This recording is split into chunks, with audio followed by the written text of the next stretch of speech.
Hello everyone! Welcome to another episode of the Rogue Deck Chronicles and our second annual Pre-World Showcase. I'm back!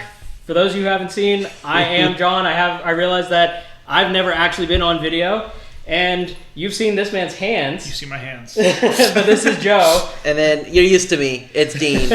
So He's here every time. Yeah, you're used to me. You're used to me. But for this week, we wanted to do a nice little roundtable discussion since this week Worlds is happening in Anaheim, California. The top players in the trading card game, video game, Unite, all of them are going out there to compete. But all we care about is the trading card game. So today we'll talk about some picks, some cards we want to do. I thought we were here for Pokémon Tournament. I was ready. I have my Switch too and everything. I'm ready to play.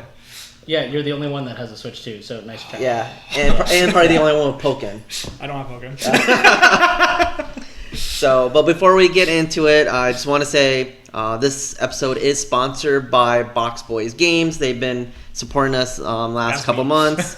Joe is one of the owners of the company. If you need any singles, anything to help you build your decks, Box Boy Game is a great resource. They are players turned collectors turned into business. So they know the game both on the collector side, playing side. They can help you whatever.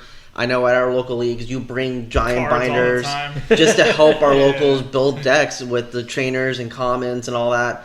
So if you want to support a company, a store that cares about the player base, Yeah. Box Boys is one of them. We'll John have and a I, TCG player a link tree down in the description or somewhere in the video. We have 2 different TCG player stores. We go to shows in the Tampa area. So if you happen to be a local, want to come check us out, we have a Discord server with our whole schedule up on there. So that's the best way to come see us. We usually have like a bunch of tables, cases, binders, all that jazz.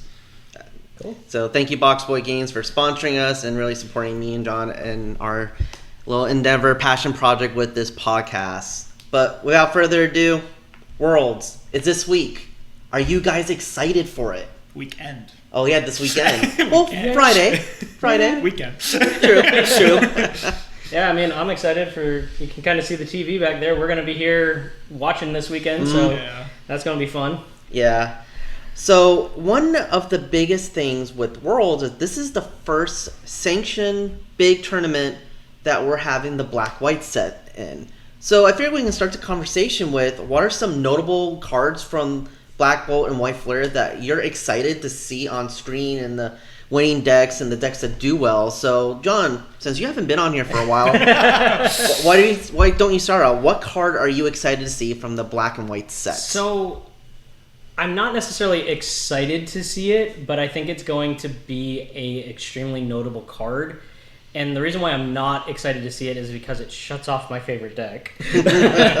For those of you that know, even until this year, I have been playing Goldango when I could go out to tournaments and stuff. I've been on a hiatus for a little bit, but Jellicent completely shuts that off. And you can't, without Energy Search Pro and without Superior Energy Retrieval, Goldango don't dango. Like, you're not doing anything. And I mean, even when you think about Grimmsnarl, you need the rare candies. You think about Gardevoir. Gardevoir's using it, but again, you're shutting off rare candies. You think about Dragapult.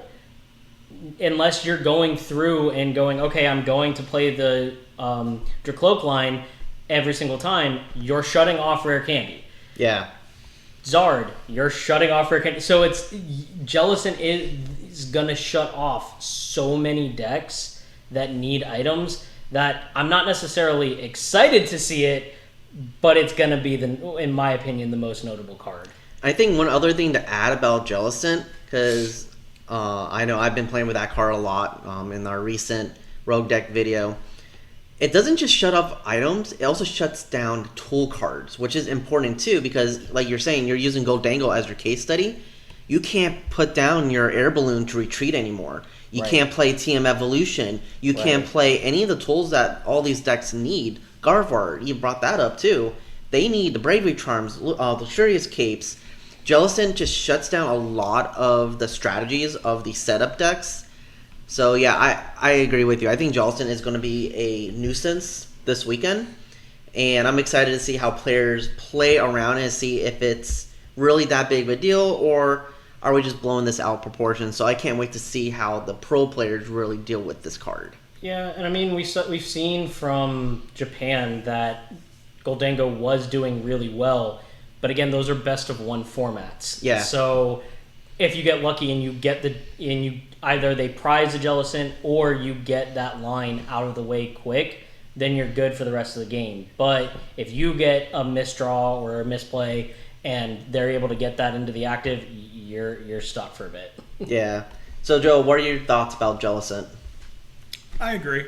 I will be honest, I haven't looked too much into Jellicent EX itself. I have looked into the card that I want to talk about, though. Okay, so... if you want to do a little transition. Yeah. So, we talked about Jellicent. So, Joe, what card are you excited to see this weekend? Zekrom EX, but I want everyone to play the SIR. That's $500. So the base art's cheap. The base art's cheap. The completely black one? Yes, yeah. the completely black Ripple one. shuffle So it. when he offered it to us at a show, we were like, nah, we're gonna wait on that one. The price is all over the place. No, Yeah, base yeah. arts are actually only a couple of bucks. I'm most excited for the Zekrom EX because it brings back one of my favorite decks from basically GFH, Miraidon.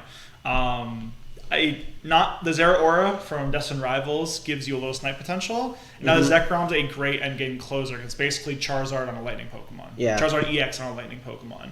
Right. So you have a chance to start early with an Iron Hands, maybe get a snipe there in the middle or the end, or even get a big knockout with Zekrom EX. Just slots in the deck so well.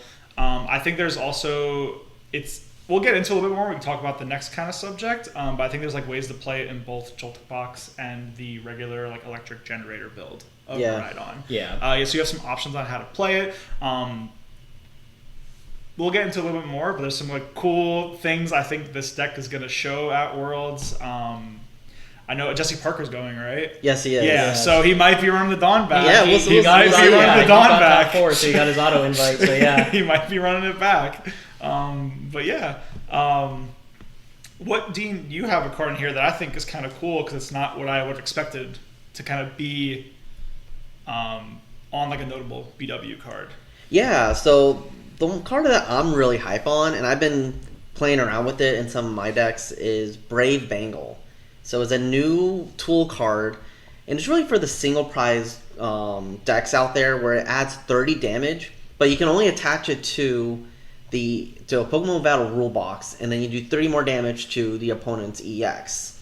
So it really brings back Typhlosion's a good example. Festival Lead is another good example. Any single prize attacker can do 30 more damage by just attaching a tool. Usually we've been using Defiance Band where you need to be behind in prizes, or you have to play different like tools or stadiums. This is so easy just to find with Arven, attach, and it brings out a lot of damage to cards that really needed it. So I'm really excited. I've been playing with it in some of my decks. I know I built some road decks that have that in there.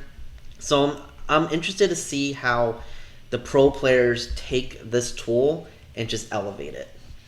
Is there a deck you think it's going to show up a lot in? I don't know if you just mentioned Typhlosion or not, but I know that's probably going to be a big one that it might show up in. I think so. I think Typhlosion is the big one just because it was hitting 280 without any damage modifier. So having the Brave Bangle makes it hit for 310. So now you're hitting the KO into Gardevoir.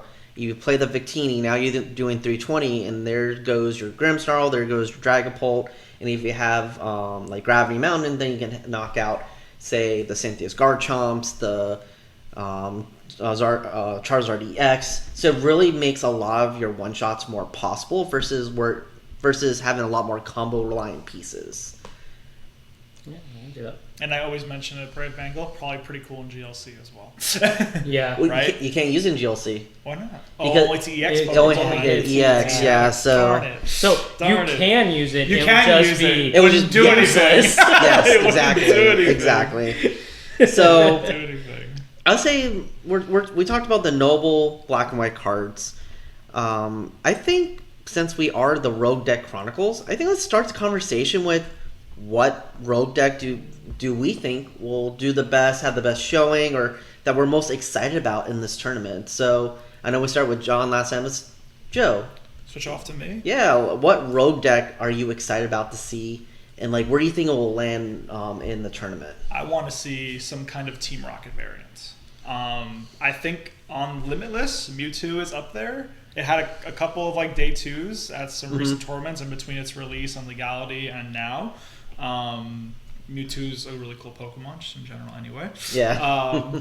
So that would be cool. I know there's a couple of builds that you guys have done videos on. It's like a spread damage build, a Spied Ops build. I think it's like, is there a Crobat build too? There's a Crobat build. There's like Porygon Z. Porygon Z. Now the Arbok is making an appearance now because it you can't evolve any Pokemon that has an ability. So with Worlds being, we're looking at like 125 for NA, like players, and then like all the other regions are also going to add to that number. So it's probably around what? I'd say about 500-600 players. Yeah, including so all the Asian countries. I think all someone might bring some kind of Team Rocket variant. That'd be kind of cool to see. Yeah. Some kind of more trainer focused deck with all different Team Rocket grunts. I think that'd be kind of fun to see.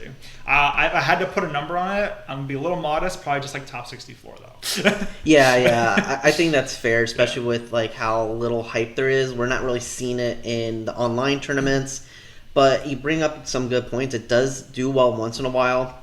Mewtwo EX hits hard, and really the Spied Ops. I think pairing it with Brave Bengal. I was gonna say Brave Bengal is a good, like you do 180, Brave Bengal will make it 210, and then you have the grass weakness because the Zard and Grimmsnarl is there. I wouldn't be surprised to see a Team Rocket deck. Something. Yeah, I wouldn't be surprised. Like, will it win? You got to convince me on that. Yeah. But will it do, like, I think top 64 is a good placement for it.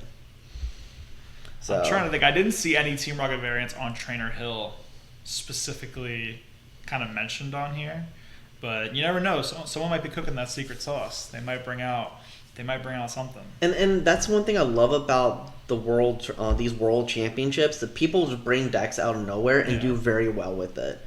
Because I think one cool fact is about 50% of the time the tournament is won by either a rogue deck or an anti-meta deck. It's not always won by the best deck in format. I mean, take a look at last year. It was Iron Thorns, anti-meta, super anti-meta. So, talking about like what rogue decks are going to do well, I don't think it's a very out there question because historically it's going to win 50% of the time. Yeah. Yep. So, John, what about for you? What rogue deck are you excited to see do well? So I think Festival Leaves is just a completely underrated deck, especially with the amount of people at NAIC that were playing Grimmsnarl.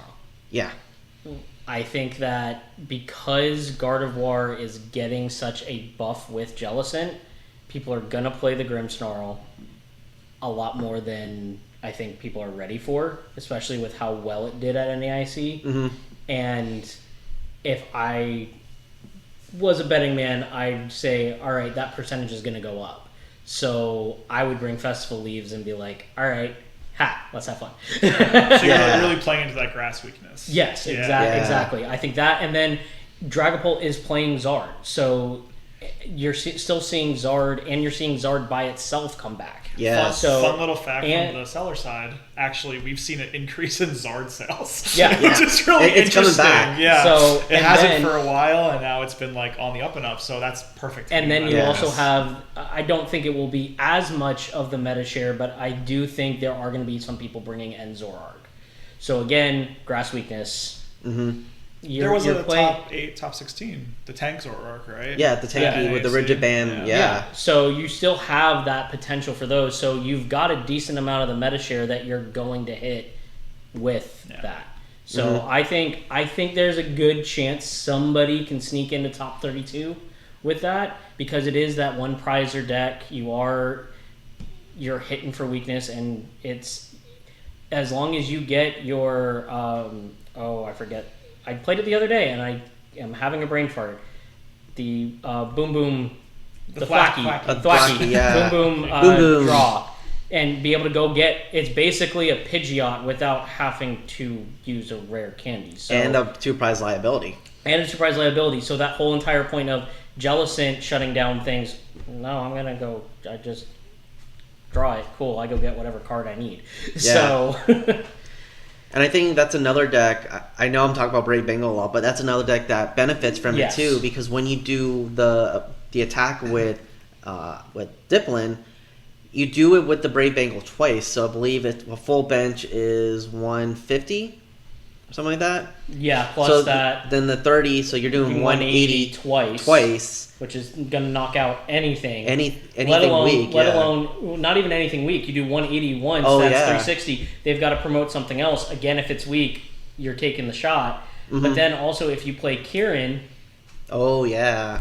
now see that I don't remember how that plays out, because if you play Kieran and you add the 30, I think it only applies to the first attack, not the second. I don't remember. Usually it's usually an end game card, so I don't think it matters. True. For the most part, you use it. But yeah, it's like there's a lot of damage modifiers out there because you can play with the maximum belt. It does the same thing like Brave Bengal. Now we're seeing more Iron Leaves coming in because I can see someone teching that in just as a nice, easy, tanky way to get easy prizes. Shaman is a really good card for that deck too to help with damage. And then you play like you can build the deck to where you are protecting from most of the meta stuff, because Dragapult is a concern a little bit, but then you just play the Rapska and then you're fine. Yeah, that's what I've seen more of on the ladder. I've seen more of the Rapska builds than the Shaman. Yeah. Just because it gives you that extra protection. Exactly. Yes, it's a stage 1, but you get that a little bit of extra protection instead of just Shaman with the damage. I don't think the stage 1's that bad in a deck that you can basically search for any card you want every turn. Exactly. Multiple times. Yeah, multiple times. Yeah, that one feels okay. Because that's the pro of Thwackey versus Pidgeot. As we're comparing those two engines, we can boom groove as many times as what Thwackeys we have in play versus Pidgeot. Even if you have 4 Pidgeots, you can only do it once. Yeah. So you can really cherry pick what you want. So I think that is a great pick.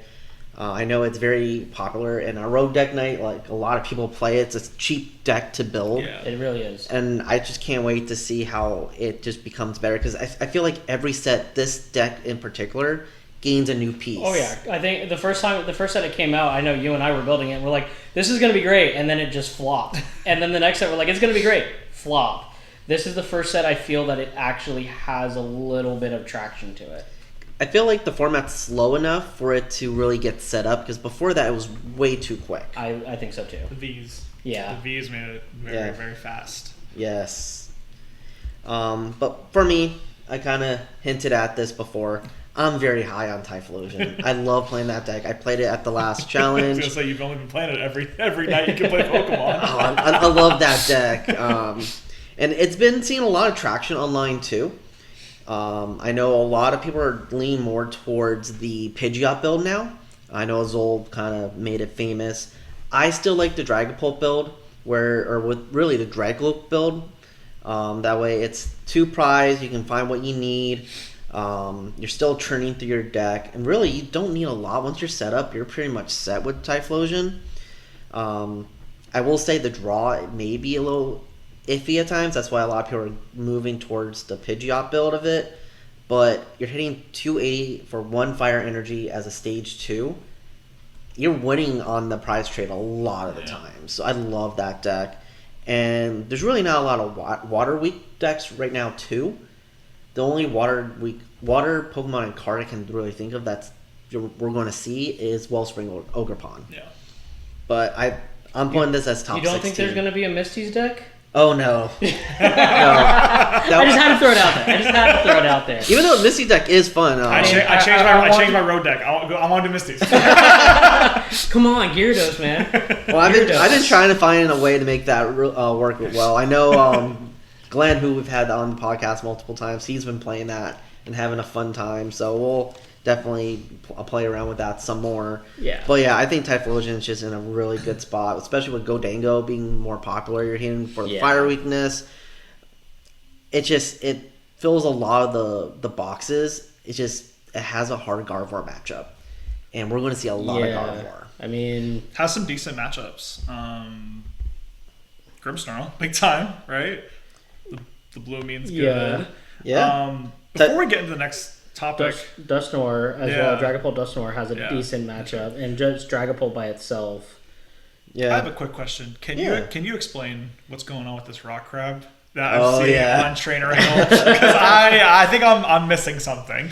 Actually, I think that is a good transition to our next category. Yeah. Anyway, because I actually put that down. So the dark horse of the tournament, the deck that we think is no one's expecting. And I think the Crustle deck is that. I've been seeing a lot on the online tournaments.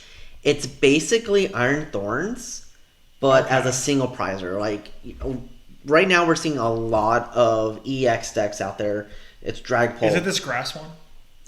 It's the grass one where it has the ability where EX Pokemon can't damage it. And then you play Mist Energy. Okay. And then you play Mist Energy. So it can't be affected by damage counters. That's cool. And it actually hits pretty decently. And being a grass Pokemon, you're hitting for weakness on, as we said, the Grimmsnarl, the Charizards out there. So all around, it's a nice attacking wall deck. You're not really reliant on being a two-prizer like Iron Thorns was, even though like you put Iron Thorns in this list too, to shut down the abilities of like of Gardevoir, of Anzork, of Charizard. It's just a nice wally deck. It's cheap to build. I've actually seen a player play this at a tournament that I was judging, and he, I think, got second place in the whole entire tournament because no one knew how to play around it. Okay. It's still one of those decks, like, we know it's out there, but we don't practice against it enough to really know how to deal with it. See, looking at Trainer Hill, I think, unfortunately, the pros are going to know how to play against it. I think they know it's out there. Yeah. The biggest thing that I see it as a downfall as is your Gardevoir matchup. You've got a 25% chance. Yeah. Like, that to me, considering how many of the pro players are playing a form of Gardevoir, your likelihood to hit Gardevoir is too high to have a 1 in 4 chance of a win. Unfortunately. And this Ethan's because we came off the Ethan's Ethan's. This matchup is so funny. 9.6 win percent. Yeah. So whenever I see a Crustle, it's an auto win for me, I guess. You're hitting for weakness. I'm not EX Pokemon. But yeah, other than that, like, yes, Gardevoir is a big downfall, but everything else, the matchups are pretty decent. 56 with Charizard Pidgeot, 66 with Zarpult, 44 with Dusknoir on Dragapult, but that's pretty much like a 50, not 50-50, but it can go either way. Yeah, it's close enough. Straight Dragapult is 60. Yeah. The Flareon 72. A lot of the matchups are pretty decent. Joltik Box, you're hitting 60. Yeah, it's just that Gardevoir, and I think you brought a good point. Gardevoir is the gatekeeper for a lot of these on the fringe decks. But I think Crustle is, by Trainer Hill, I think is good. No one, like you said, the pros will be ready for it, but it's going to be hard. Like, if you bring in Goldango, unless you don't involve your Gimmigholes, you can't win. And that's another top deck. So I mean, we've seen what continuous coin flip can do. That's true. We've seen that personally. Say Did you get like 5 heads in a row with that? I did. Yeah, we talked about this. I did. And then Judge got called to see if it was a weighted die or not. As a joke, we knew it wasn't, but it was just funny. It was a Pokemon official die, just saying. But yeah, that's my dark horse of the tournament. What about you all? What deck do you think is going to come out of the woodwork and just like do really well? I like yours. Yours seems cool, actually. I didn't think about it until I read your pick. So if you want, go. So I think that Ray Chen is going to make an amazing run again with Toedscool. I think that is because, again, your Gardevoir matchup is you're doing, as long as you hit your pulls on what's that grass search card? Bug catching set. Bug catching set. Yes. Yeah. As long as you hit your pulls on bug catching set, you get to start going, and you're churning through the deck with Teal Mask Ogerpon. Like, as long as you don't pull a Ray-Chen and prize 2 of them up at the top and can't get them, and that I felt so bad for her playing up against Tord on that live stream. That was just painful to watch. But you have these matchups where people don't know how to play against it because with Protective Mycelium, you're not taking any bench damage. Yeah. And your Teal Mass are protected anyways from bench damage anyways. Mm-hmm. So you have those, you put in the Iron Leaves for late game, pull in, and just be able to snipe whatever you want there with 180 with nobody being ready for that. You're hitting for weakness again, just like Festival Leaves. You're hitting for weakness against Dark. I just think that you're going to have a higher win percentage chance with that, and nobody's going to be ready for it. The only downside to that deck is, as we saw on live stream, if you don't get what you need, you're a sitting duck. Yeah, you do need a lot. But looking at the Trainer Hill page, Grimmsnarl, it's almost like an auto win. 71% win rate? Yeah. That's absurd. It's more than 50% against Straight Bolt, 80% for Garchomp, 50-50 against Charizard. The fact that you're 50-50 against Charizard, that's good too. Like, yep. As long as you have the, I would say 45 or better, a good player can take a win from a 45% win rate. So, right. And as we see, even then, like, Goldango's at 30%, but you can make it work. But yeah, Ethan's Typhlosion though, and don't hit the Crustle. crab. Don't hit the crab. Don't hit the crab. Don't hit Typhlosion. Those are your two. And Flareon, but Flareon you can play around. It's a low percentage, but you can play around it.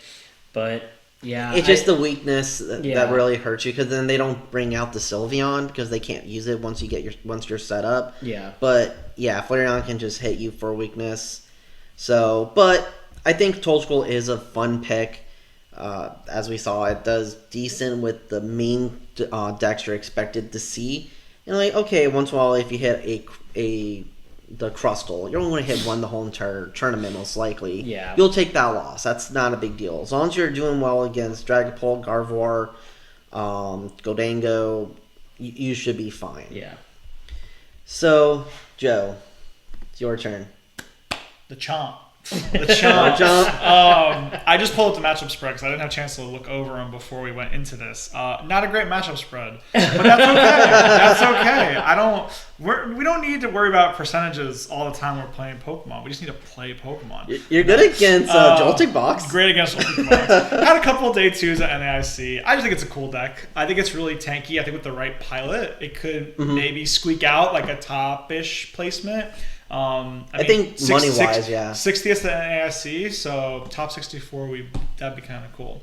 I've played this the most since Dust and Rav was released. Kind of the same thing. If you don't get what you need when you need it, you just kind of like sitting there. You got nothing to do. That could have been because I was playing with 58 cards, because I dropped 2 of them in my desk and didn't realize that they were gone. So I was missing like a Bite and a Fighting Energy. So I was just having a great time. So maybe like Fabian or Lily or Tegan can do better than me. But I think it would be kind of cool. It's super tanky. I think it's really easy to play around the tankiness. But I think it'd be kind of cool to see it have like some kind of top placement, or even like an early day stream match would be kind of cool. It actually gets a little better too, because one new card from Black and White, it's Hilda. I feel like that can help this deck a lot, because you get your evolution and you can get your energy. I know some lists are moving towards a Neo Upper for their A-Spec now, so you can grab that and do the Draconic Buster for 260 base, and then you have your Rose Raids to bump that up. I think there's a lot of new pieces that helps the consistency of Garchomp. Again, like, remember, these pro players think way differently than us. Like, we saw in the interview with Solomon, Devin and I were asking Solomon questions, and we're like, we don't even think and see the game the way you do. So I'm sure if someone that's bringing Garchomp, they're seeing ways to really combat the redness here of the matchups. Yeah.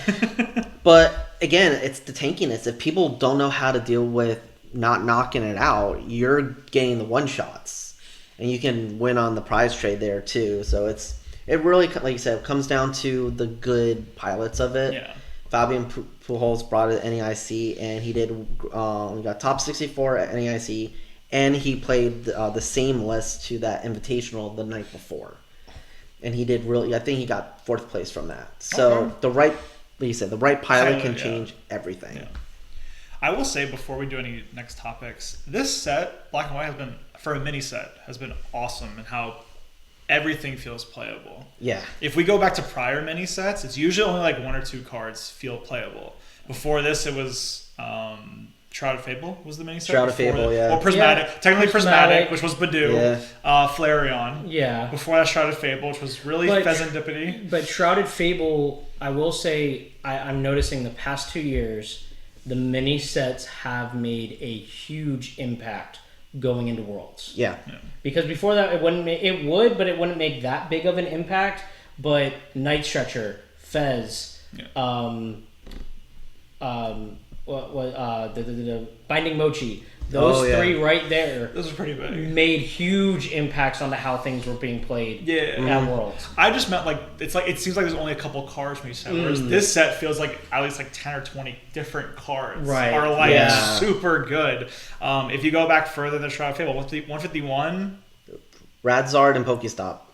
That's it. Pogo. That's Pogo. Oh, that's Pogo. That's Pokemon Go. Yeah, that was even before that. That was the year before 151. I couldn't tell you like if there's one card that's like super playable out of it. I don't even think there is. No. But yeah, you're right. The set has just been like really cool in that regard. Mm-hmm. I'll tell you from the seller side, it kind of sucks because I think it's finally starting to hit playability and accessibility, like the scalping situations. Yeah. Like people are not like I would go around to shows looking for bulk and trainers and singles. No one's opening it. Mm-hmm. And now, I mean, like you said the other day, Hilda's were what, like $3 Yeah, because I know Arvin's usually like $1. Usually it's like max for a trainer like that. Base for a trainer is $1. So obviously, what's the solution? I don't know, but just something I've noticed. It's kind of interesting. Yeah, I think that kind of brings in a conversation too before we go on. How do you think the limitability of Black and White really goes into this weekend with Worlds? Because I remember talking to our friend Justin last year. I literally met him at GameStop. He was like, "Oh, I'm here to get a ETB for Shrouded Fables," and I'm like, "Bro, that got delayed by 2 weeks." He was like, "No, I need this for Worlds," and he was like freaking out, and like we just got blisters. That's right, yeah. But it's like, it's easy to talk about these decks, and all we have are online results where you can craft these cards if you have a robust amount of credits. You can't really do that in IRL. Like if you're limited on cash or limited on your resources, you're not going to be able to play the optimal lists. Yeah. So what do you think how that plays into going into Worlds this weekend? Do you think that's not really a concern for these pro players, or do you think this is something we need to keep in mind? I think 2 points. It's still comparably the cheapest TCG. I mean, just the 3 deck lists I pulled up on the list while we were sitting here was only like $50-$60. Yeah. So it's still not expensive to get into. I will say that even with the pattern I've noticed, I was still able to go around to different vendors at the show and get stuff. Okay. So I was able to find like a whole playset of Zekrom, a playset of Jellicents. I found like 2 people that had a bunch of bulk. So it's not that they don't exist, but you have to search a little bit harder. Yeah. You have to ask. Be like, hey, have you guys opened any Black and White? Do you have any bulk? I'm looking for like a couple playable cards. I'm looking for some trainers. It's just not. It just like wasn't in my face. Where I feel like maybe in the past it would have been like a little more accessible in like a physical location. Obviously, I don't go to too many LGSs that have a bunch of like physical inventory. I know our couple local ones don't have a lot of stuff, but if I hit up Sunshine, I'm sure they'd have a couple of things. Yeah.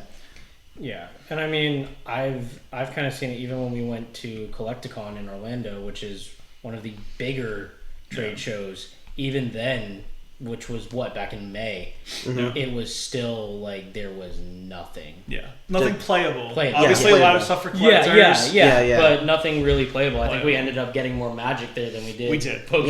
Yeah. I think I didn't buy any Pokemon. For sure. All I got was Magic. So I know. With it's not as bad as Shroud of Fable. Shroud of Fable was bad last year because they had that misprint and it was delayed. Yeah. Versus this one's more like scalper, just limited product out there. So something to keep in mind as we see decks and how people play. Obviously, I think a lot of these pro players have the resources, but not everyone does. So with that, we talked about decks that will do well, or we think will do well.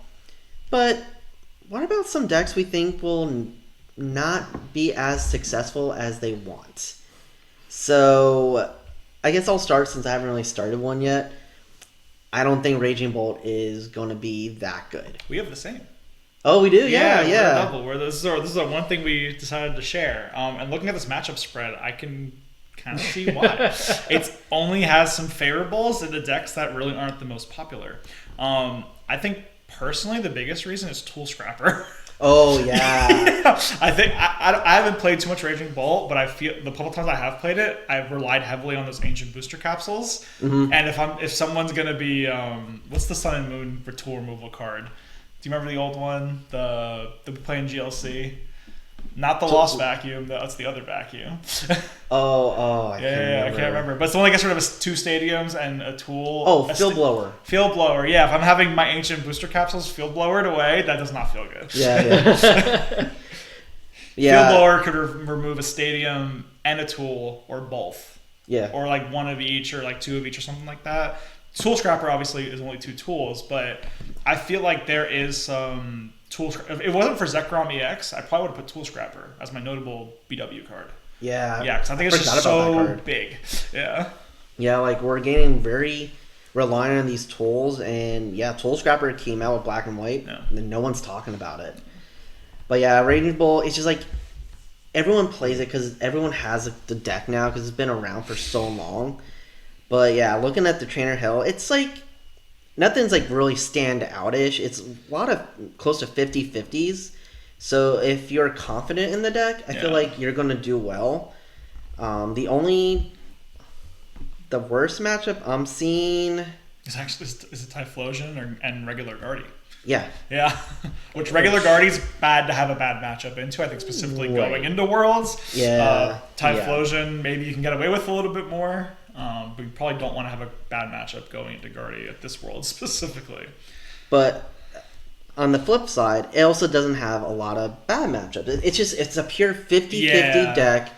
If you're confident and comfortable with this, I think you stay with Raging Bolt. Yeah. But I think it's on the downhill. Gardevoir and Dragapult are just much better if you're going to go with something with more consistency. I'm seeing, like you said, for a while, the meta was big beat stick decks. Yeah. I mean, if you think about it, Raging Bolt, Roaring Moon, Zard, big beat stick decks. Mm-hmm. We're getting to a point where we're seeing a lot of, with Guardy, with Grimmsnarl, with just even Frostlass Monkey Dory decks. Even in Goldango, you're throwing in Monkey Dory to deal with damage output. You're dealing with a lot more of a slower pace of play where you're having to think out your lines. Mm-hmm. And if all you're used to playing is a big beat stick deck, you don't know how to play against those other decks. Like what Solomon was saying when you guys had him on, was that he not only thinks about how do I play the deck that I want to play, I have to understand how to play those other decks and what their lines are so I can counter them. Yeah. And so if all you know how to play is play fast, play hard, and beat stick, you can't compete against these other decks because you're not going to see those lines. Mm-hmm. And so I think that's why, even though it is a 50-50 deck, I agree with you guys on the fact that it's not going to do as well because people that are playing it are not looking for those, oh crap, I've got 40 extra HP if they take 2 more turns. If I let them have 2 more turns, this is gone. Yeah. It could be a simple as Garchomp thing, a good pilot. Yeah. Kind of deal. Yeah. Somebody's been playing it for every single tournament since it came out, and like that kind of deal. But I think you brought up a good point here. Some of the decks you were naming are very single prize reliant too. You don't necessarily need to have the 2 prizer out until you have to. If you're playing Raging Bolt, like your attacker is 2 prizers. Like you don't really have a lot of single prize options other than Fanro maybe. So you're losing on that prize trade because they're just going to feed you the single prize and you're giving them the multi-prize. Yeah. So I can see that as well. So, but yeah, me and Joe, we agreed on the Raging Bolt.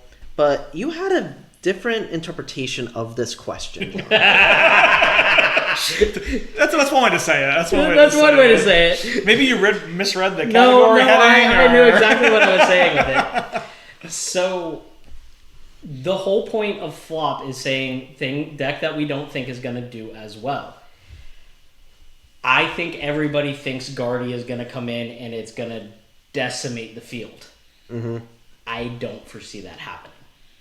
I think that there is going to be enough of a diversion of the meta that we're going to see a decent amount of day one Guardy, and then I think we're going to see it fall out a bit more. Yeah. Okay, so you're talking about more of a conversion rate. Yeah. Day one and day two. I am talking about that, but that's what I'm saying. More percentage drop than true flop. In quotes here, more percentage drop than true flop. You're right. It gets broken down to two percentages, where one's regular Guardy and one's Guardy with a jellyfish. You just wanted to say jellyfish because you're a SpongeBob fan. Yeah. But I think you brought a very good point to that. We know a lot of players may bring Gardevoir, but with this being the best of the best, the conversion rate may not be there. Only the cream of the crop will make day two, and everyone else will all the other decks will just make it too. So I mean, I hate to put it this way and beat a guy while he's down, but look at Henry Chow, the best Guardy player ever, and he got beat by Grimmsnarl. Yeah.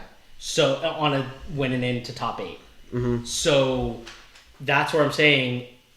I think a lot of people are going to go in, I'm comfortable with Guardy, I've been playing Guardy, this is it, and not take a look at, like we talked about, look at other decks of how do I play against this, and they're going to be like, all right, cool, I've been piloting Guardy for forever, the best players are playing this, let me go in with that, and not think about, all right, even the best player lost to Grimmsnarl. Yeah.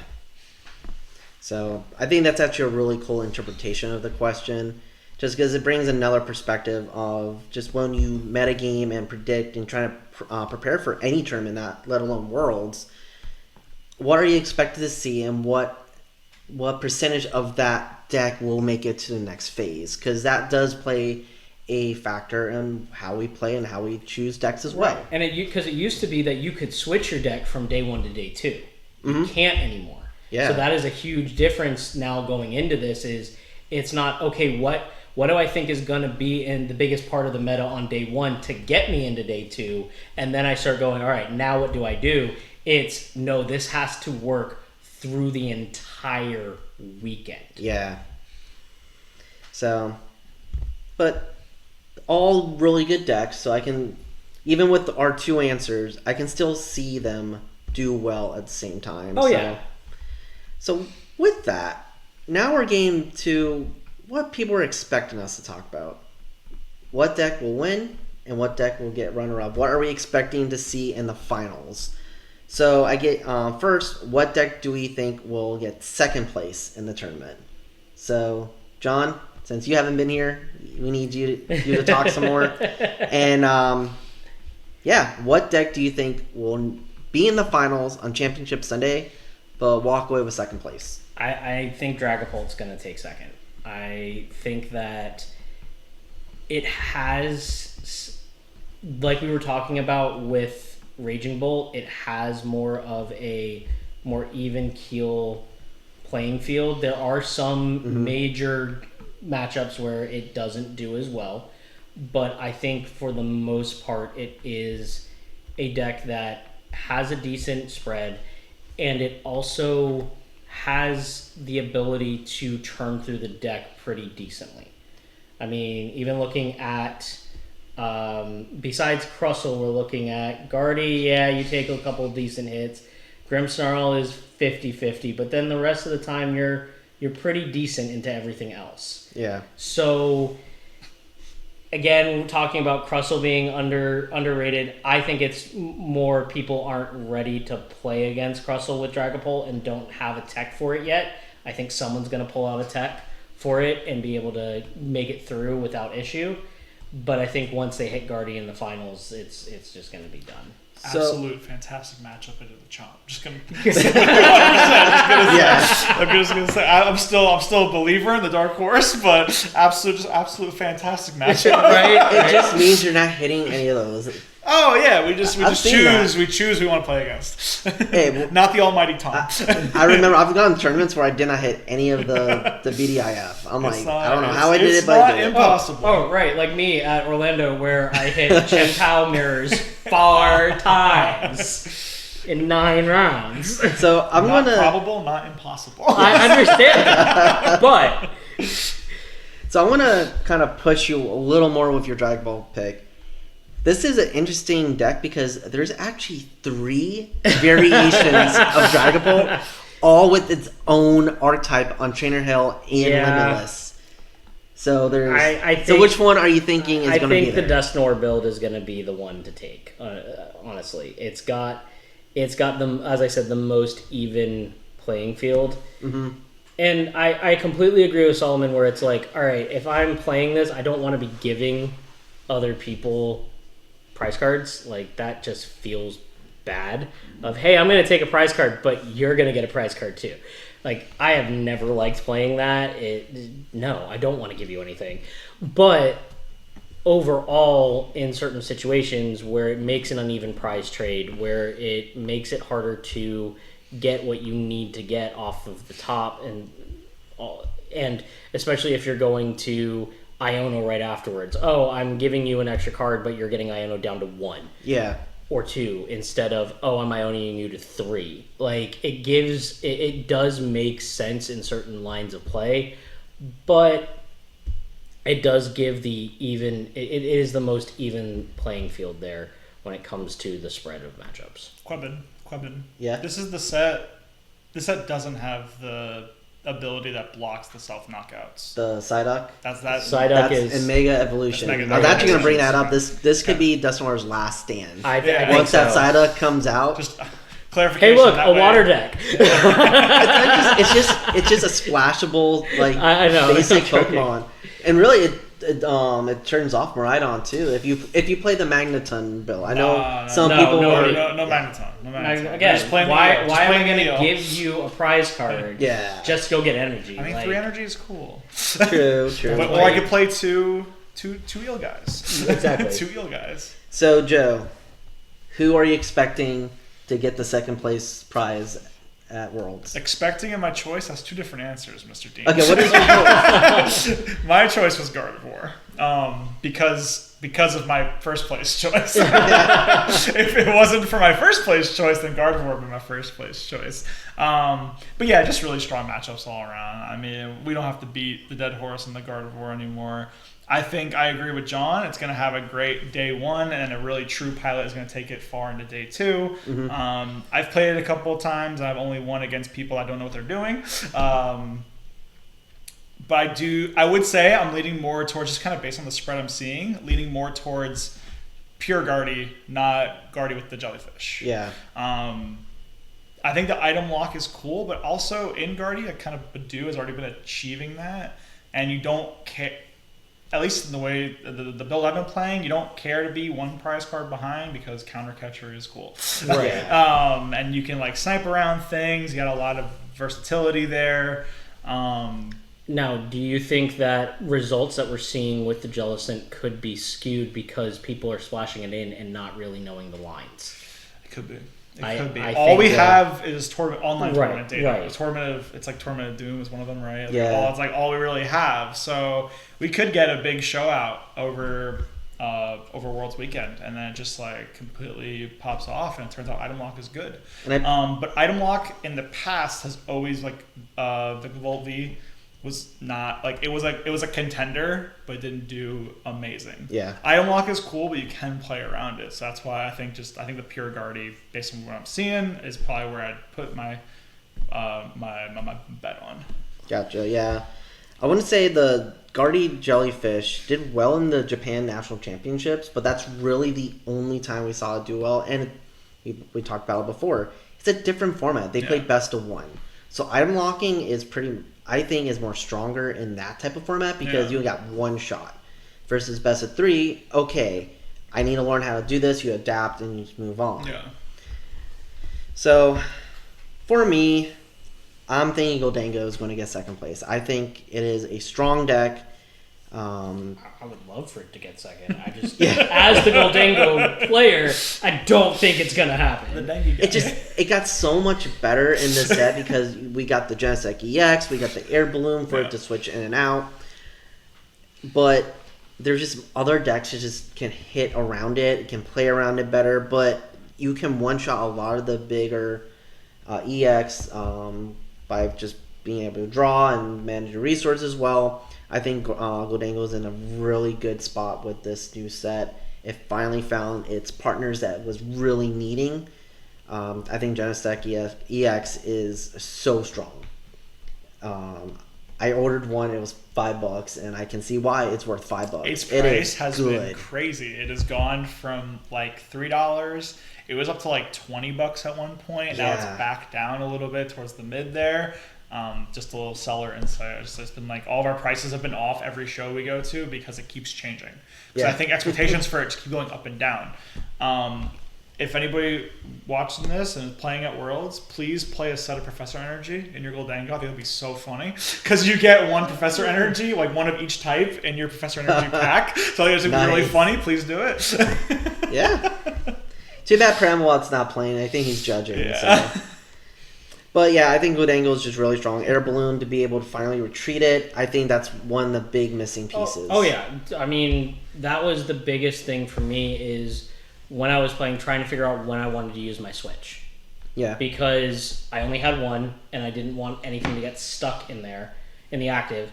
But there were times where it was like, if I could just draw one more extra card, I could have gotten what I needed. Yeah. So having that ability to go, okay, cool, free retreat. Let me coin bonus again for another 2, like that just gives so much more adaptability to what you need as well. Yeah, it helps with your card draw because I didn't even think about that. You coin bonus, retreat, coin bonus. You got 4 instead of 3. Yeah. It just helps you churn through your deck, get the missing pieces you need. Yeah, I think Gouging is just in a really good spot. Yeah, but not good enough. No, I don't think it's good enough. With that, you're right because I think Miraidon's going to get first place. There we go, Miraidon. And you just want to see Jesse Parker win. Dude, I'm a Dawn fan. I love the Dawn. Not Dawn fan. I'm a Dawn fan. Let's be honest. Matchup spread for Miraidon Electric, not great. Good into Guardy, which is cool. Good into itself, which is interesting. But no, like maybe like a Joltik box with the Miraidon in there might be kind of more has a better shot at winning. You have favorable matchups in Joltik box into Charizard, Guardy, Jellicent. 50-50 and Pure Guardy, and then 60% to Grimmsnarl. Those are like your 3 biggest decks that you're going to see. And then even Gouging, you're almost 50-50. Yeah, so that's why I'm like, maybe there's a world where maybe not pure Miraidon, but like a Miraidon variant has a little bit of a comeback. Yeah, I think it's that Zekrom kind of helping you finish kind of close out your end game there. That's where I felt I always struggled. The times we played where I played against you, Gouging, I mean, I couldn't hit past Gouging for the last 2 prize cards. Zeraora and Zekrom just kind of like help me close out a game, which is so important. Right now, it feels like at least. Yeah, and I mean, I think also after Flaffy rotated, I think that's where it took a huge dive because you just except for that one random tournament where it like did so good. And then you hit me. And there was like one random regional where Miraidon was just like awesome, and then we played the Cloth the next tournament, and it was just not great. Yeah. It was whatever was before Charlotte, because that's where we played Cloth together at. Oh yeah. I was like, even Azul was playing Miraidon. I was like, high Miraidon percentage. Let's go. Let's play Cloth, and I hit 1 Miraidon. Yeah. Because Giratina V-Star was cool. Oh, it was Temporal Forces. It was only that's right. Yeah. Because I wanted to pick your brain on Miraidon, because when I was preparing for this, I couldn't find Miraidon anywhere. No one's playing it. So I really wanted, and I think you made an argument for why it's so good. That's what's cool. I mean, maybe much like the Jellicent you mentioned, maybe there's no results because people haven't been trying. Maybe there's somebody in there cooking and they bring it out and they have a great showing. The Miraidon was obviously a bit choice. I do think the Joltik box is probably a little more versatile because Pikachu is huge. Right. Yeah. I mean, just being able to tank one hit is just good. But I think it would be kind of cool. So somebody just play like pure Miraidon, pure E-Gen Miraidon. Would be really fun. Oh, that would be amazing. But I think you're right with Joltik box going to come in and take a little bit more than what people are expecting because yes, it's 2 turns to get an actual Ampy very much off. Yeah. But think about how many setup decks we've got. We've got Grim Snarl Frostlass. Yeah. We've got Zard. We've got Guardy. We've got even Raging Bolt. You've got you're gonna get Squawk. You're gonna 95% of the time if you're playing Raging Bolt, Squawk is going down and you're squawking and seizing. So you get a boss or you let them take out the Joltik and then you're counter catching. You have so many different Dragapult. You have so many different stage 2 decks that are taking longer and 95% of them are gonna be like, oh, I'm gonna put Badoo to start out if I've got it in my opening hand. Yeah. I'm not at that point. You're not E-genning because you're getting Badooed. So fine, I'll just Joltik, and set it up so that way I come in and amp you and get 2 prize cards off of a 1 prizer. I feel like it's a more consistent energy way to get energy in play because I did play it at NEIC with not much success, but I was able to get my Joltik out. I would say 85% of the time, going second. And then getting the Joltik charge and powering up my Pokemon. Like, it is very, very easy to get going. So, I think... The item lock, the threat item lock in this tournament is the one thing holding pure Miraidon back. Yeah. Where you have to play it. Yeah, you have to play the Joltik. Yeah, there's so many... But even, 2 Miraidon and 96% of lists. Like, the Miraidon's in there. Because it stinks it's more of that a setup than it is set up. It is more of a support mon because you have the tandem. That's okay, he's still there. He's still in it. You still attack with it. I've had games where you attack with it. So, but I think me and John. Walk is cool. Yeah. Oh, I've done that. But I think me and John were on the same wavelength with our picks, which is interesting for you because you called it the biggest flop. But after our conversation, it wasn't really a flop, but more of a conversion conversion thing. We talked about, flop doesn't necessarily mean it's going to win and then just die. I think that so many people are going to expect it to be 4 out of the 8 top 8. I don't expect that. I expect 1 or 2. Yeah. But I think the 1 or 2 that do make it are going to win. Yeah. Because of the just pure ability to have so many different lines. And I think that's why I've tried playing it. I hated playing it because to me I love options. There's too many options. Yeah. And you have to know in every single situation, what route do I go? That's what makes it so cool. That's what makes it so cool. After playing 9 rounds of best of 3, my brain would be fried. It reflects on our Magic picks. I'm way more heavy combo oriented. I love to do a bunch of things on my turn, a bunch of little things. And I'm I'm just gonna proliferate. Yeah. You like big swingy guys, So give me options. Playstyles reflect. They do. So, but I think that's something to think about too. Is play styles. These pro players, they see things. They practice these lines so much versus us. We play casually. This isn't our full time gig. Yeah. So I get it why Gardevoir is so good, and that was my pick too. Is it just has options and answers to pretty much anything. Yeah, you're gonna have that one matchup you're gonna lose to, but at the end of the day, if you can just win the 2 out of 3 and move on and just get a good record, that's what's going to win the tournament. And Gardevoir can do that. It has the setup. It doesn't mind playing from behind. It doesn't mind playing from ahead. It just an overall a really good deck, and we see that over and over again. Because it is the most grossing deck. Oh yeah, money wise, over $1 million. Yeah, it is the most grossing deck prize wise of any deck ever. Yeah, it's a very interesting stat. It's cool. I actually went through and I counted all the decks that won a major tournament in this season. And for those who are still in post-rotation, Gardevoir won 12 tournaments this season alone. Out of how many? I didn't do that math, but it's A lot. More Percentages, Dean. how many? It was 12. 12 out of... Definitely more than 10. It won more than 10 tournaments. Yes. But put it in perspective. This is why you're not the stats guy. I should have done the math. But the next one was Raging Bolt at 8. Which is kind of interesting. And Dragapult at 8. There was 2 of them at 8. And we're saying that it's gonna flop. Like that is really interesting that it's won that much. Professor Joe here. Not more than 10. 8, not more than 10. I will say, when I was going through the numbers, teacher, right? Close enough. The Raging Bolt wins were majority from the TPC region, so the best of 1 region. Okay. So that's something I did notice when I was going through it all. Which makes sense because it is a get out quick beat stick deck. Yeah, and then Dragapult was 8, which a lot of it was in our tournaments. Right. But then the next is Miraidon at 5. So there's a very big discrepancy over the amount of wins that Gardevoir has versus like everything else. Right. So it's just super powerful. Obviously, like we have Lugia, Regidrago, and all that, but we don't care about that. Regidrago's gone. Yeah. What do you mean expanded, baby? Expanded, man. You guys have fun with that. You guys have fun with that. Number 1 expanded, baby. You guys have fun with that.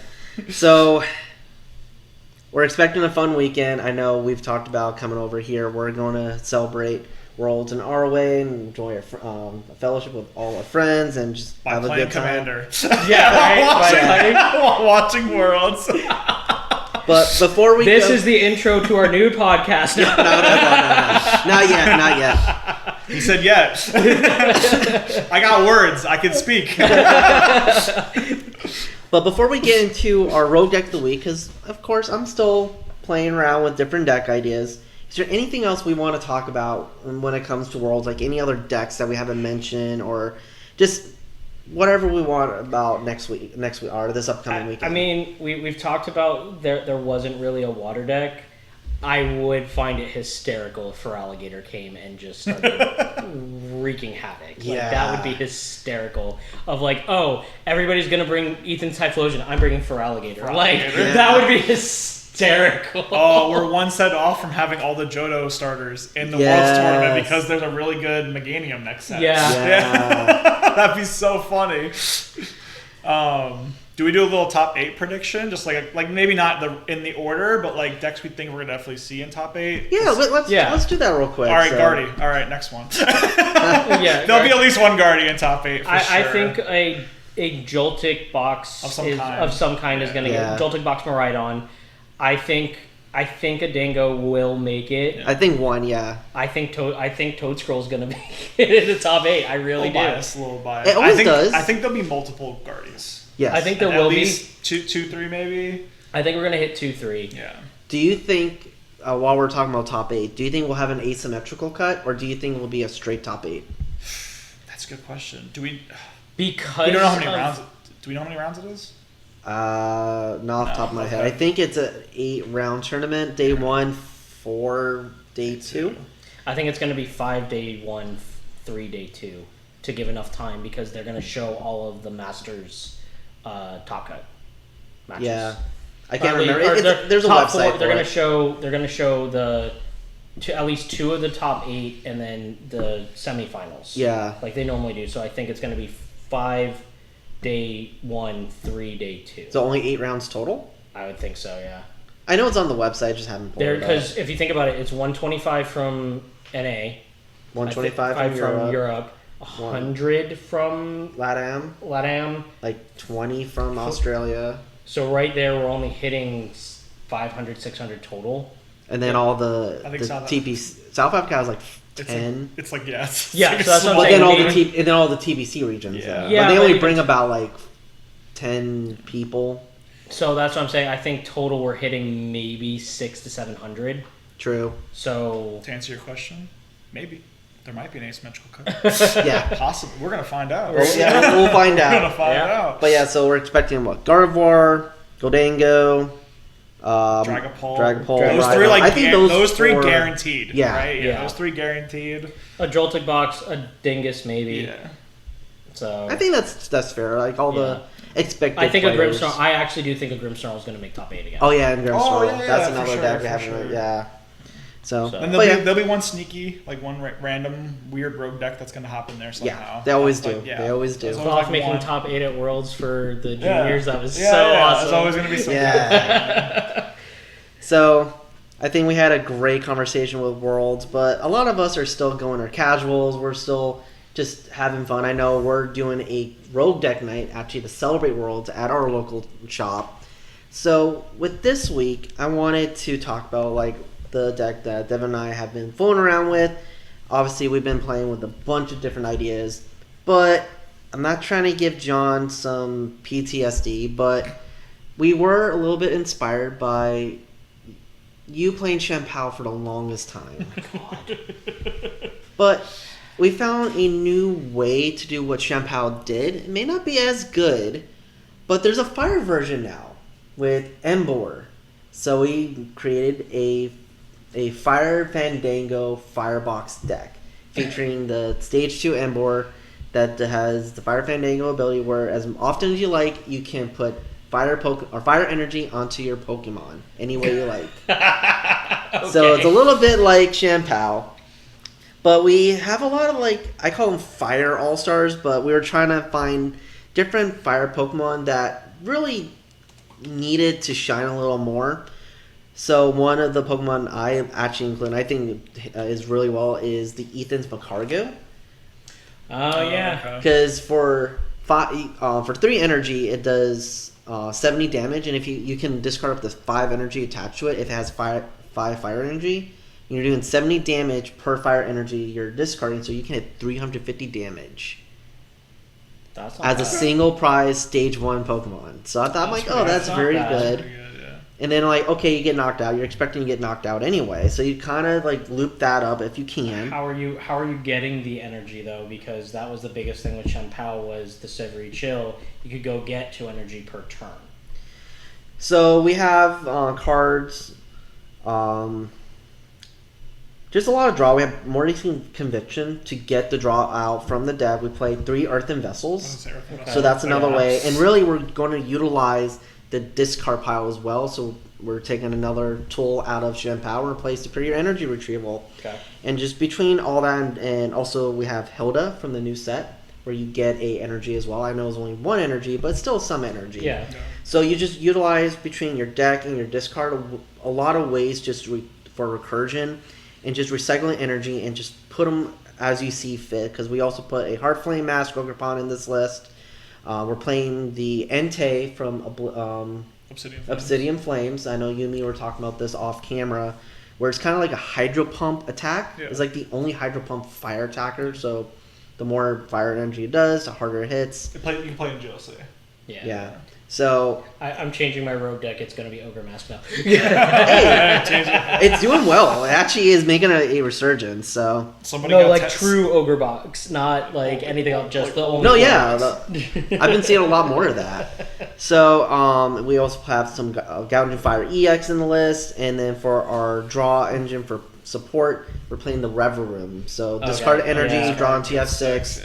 Yeah. So just a lot of ways to just really churn through your deck and utilize a lot of ways to just recycle energy and your cards. Cool. So it's something we're fooling around with. It's fun. Champao better back in its heyday, yes, absolutely. But it's something that is a little on the cheaper side to make. So if you need another deck, you can bring this to your casual. I And think it's with- fun. And with Dango doing as well as it's doing, it's not a bad pick to take anywhere. Yeah. So we thought it was a fun way to really showcase one of the cards in black and white that no one's really talking about. Yeah. So that video will be up on Friday after this week with after this is uploaded. So please take a look at it. Devin, Me and Devin put some time in it, so it'll be fun. Something to watch while you're watching Worlds. Yeah, Just have two monitors. Little background for the background. Yeah, exactly. So, with all that being said, do y'all have any final thoughts on this episode? No, I don't think so. I think we kind of covered everything. Yeah. I think World's going to be an awesome tournament. Yeah. Mm-hmm. Super excited. This is going to be an interesting format. It feels like the most varied Worlds. Yeah. It feels like a lot of just a lot of stuff that might happen that's not expected. Whereas I feel like some Worlds in the past have been like, oh, we know this deck's going to get like 70% of the meta, something crazy or whatever. I think that. I also think with the new format of it being a very limited invite list instead of like, all right, you got to meet CPs. Sure. Yeah. I think that in the past, because there were so many people, there was such a randomization of what you could hit. Yeah. Mm-hmm. Whereas now it's going to be like, no, these are the top people. Yeah, these are the cream of the crop. These are we Mm-hmm. know, like you're saying, there's a variance in the meta itself, but we know more so what type of archetypes we're gonna see. Yeah. Where it's gonna be like, okay, these are the best players playing these top archetypes. These are gonna be some cool matches to watch and see how they actually play out instead of just a random person getting put up against like Tord in round 2 Yeah. on stream that they made it because they got their invite, but now it's like, no, these people are the ones that grinded it out. Yeah. So I'm excited to see all the stream matches too, because I think with that point, the stream matches are going to be a little more, I wouldn't say intense, but like you said, these players grinded all season. They are the top in their region. Every match is going to be very good and very entertaining to watch. Yeah. I'm really excited for that. Hopefully not a lot of dunks. So right. we'll see, but you can't really help that. But I think with all that being said, please like and subscribe to this video. I enjoy doing this roundtable with you all. Let us know if you want us to do this some more.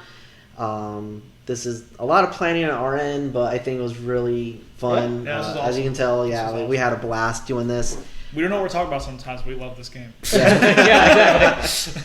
But yeah, please like and subscribe. We are on our road to 100 subscribers. Once we hit 100 subscribers, we will do the Rogue Deck Tournament of Champions, where we will all play with some of our other friends in a fun little tournament featuring 8 decks on this channel from the Rogue Deck Showcase, and just have a good fun time since we love playing this game. But yeah, with all that being said, thank you for watching this week's episode of the Rogue Deck Chronicles, and as always, have fun playing those sneaky decks. Bye. See y'all.